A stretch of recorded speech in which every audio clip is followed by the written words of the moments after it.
Hello friends, নানান ব্যঞ্জনে তোমাদের সকলকে স্বাগত জানাচ্ছি, যারা দূরে আছো কাছে আছো। আমি আজকে এই যে কই মাছ নিয়েছি।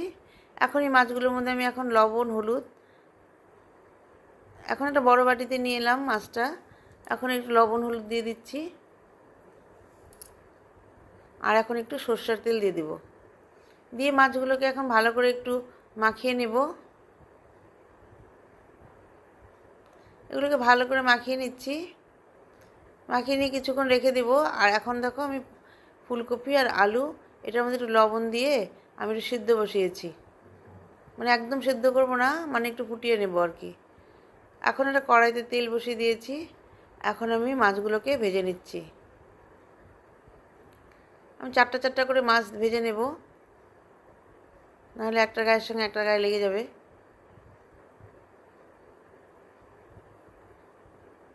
এখন মাছগুলোকে ভেজে নিচ্ছি, আর বাকি চারটে এখন ভেজে নেব। ভাজা হয়ে গেছে মাছগুলো, এখন উঠিয়ে নিয়েছি। এখন ফুলকপিগুলোকে ভেজে নেব। ফুলকপিগুলো আর আলুগুলোকে আমি লবণ হলুদ দিয়ে মাখিয়ে নিয়েছি। এখন ফুলকপিগুলোকে ভেজে নিচ্ছি।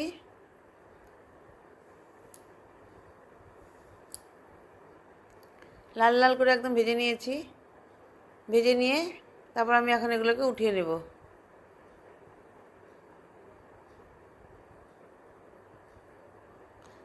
ফুলকপির ডাঁটাগুলো একটু দিয়ে দিয়েছি, অল্প অল্প, যে গোড়াগুলোর মধ্যে ডাঁটা থাকে না, ওগুলো একটু অল্প দিয়েছি।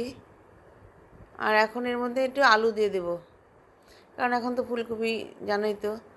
যাই হোক, এখন এই যে আলুগুলোকে ভেজে নিচ্ছি।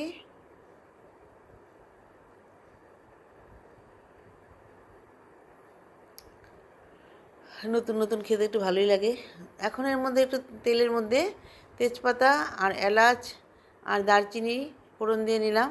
দিয়ে একটু জিরে দিয়ে দিলাম, গোটা জিরে দিয়ে একটু ভেজে নিয়ে এখন এর মধ্যে একটা ছোট পেঁয়াজ কুচি করে দিয়ে দিলাম। পেঁয়াজ ছাড়া মাছ রান্না করলে, কেউ রান্না করে দিলে আমি খেতে পারি, কিন্তু আমি রান্না করলে ভালো হয় না, আমি বুঝি না কীভাবে রান্না করে। এখন এর মধ্যে আমি একটু টমেটো দিয়ে দিলাম, একটা টমেটো দিয়ে দিলাম, দিয়ে ভালো করে ভেজে নিচ্ছি।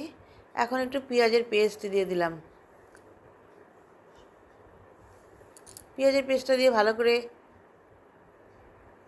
ভেজে নিচ্ছি। ভেজে নিয়ে এখন আদা কাঁচা লঙ্কা বাটাটা দিয়ে দিলাম। আদা কাঁচা লঙ্কা বাটাটা দিয়ে ভালো করে ভেজে নেব। দেখো অনেকটা ভাজা ভাজা হয়ে গেছে। এখন এর মধ্যে লবণ আর হলুদ দিয়ে দিলাম। একদম সিম্পল পাতলা রান্না। তো অনেকে পেঁয়াজ ছাড়াও রান্না করে, কিন্তু আমি পেঁয়াজ ছাড়া রান্নাটা আমি পারলাম না আর কি। কোনো দিন বানাবো, দেখি কেমন হয়। এখন এর মধ্যে একটু জিরের গুঁড়ো দিয়ে দিলাম, ধনের গুঁড়ো দিইনি, শুধু জিরের গুঁড়ো দিয়ে ভালো করে মিশিয়ে নিয়ে এখন এর মধ্যে সামান্য একটু জল দিয়ে দেব।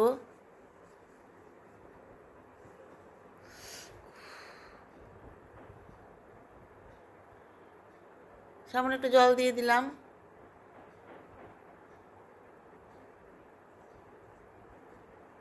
জল দিয়ে ভালো করে মিশিয়ে নিচ্ছি। এখন এর মধ্যে একটু লঙ্কার গুঁড়ো দিয়ে দিলাম।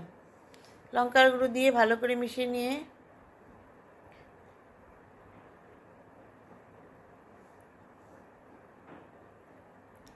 একটু ভালো করে ভাজা ভাজা করে নেব।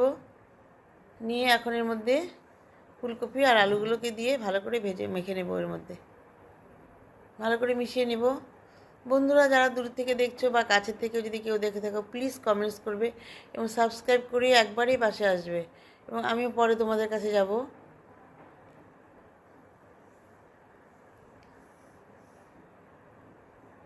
এখন এর মধ্যে আমি গরম জল দিয়ে দিলাম।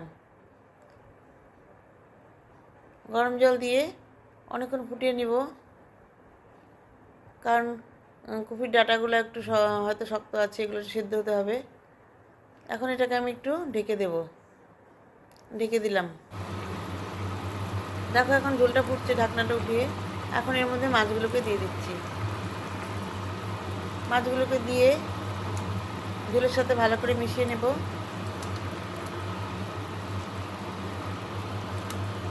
মাছগুলো দিয়ে দিলাম। দিয়ে এখন একটু মিশিয়ে নিচ্ছি, ঝোলের ভিতরে ঢুকিয়ে দিচ্ছি। ঝোলটা আমি পাতলাই বানিয়েছি। এভাবে ভালো করে মিশিয়ে নিয়ে এখন এর মধ্যে